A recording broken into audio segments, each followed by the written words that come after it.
How to send crypto on Kraken. Hello everybody, welcome back to my channel. This is me, Pinbisnat, and today I'll guide you on how you can send crypto on Kraken. I won't be able to show you it in detail because I'm unable to access to my account currently here, but I'll just be guiding you through. In order to send cryptocurrency, first you'll need to open your wallet.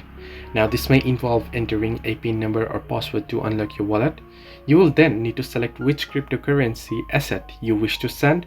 From there, an option to send or transfer the chosen cryptocurrency will appear. So for now, I'll just show you here. Suppose you want to send your Bitcoin, right? So you want to tap on Bitcoin and open it up. In my case, I'm not logged into my account, so it's just giving me the buy option.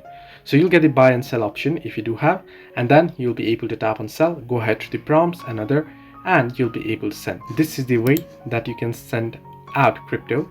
Now you'll have to select a withdrawal method first once you tap on send, and from the drop down menu then click on tab or add address, and then you'll have to get the address that you wish to send the crypto to, the wallet address that you wish to send the crypto to, and then you'll have to paste it there and then confirm that new address and you'll be able to send it.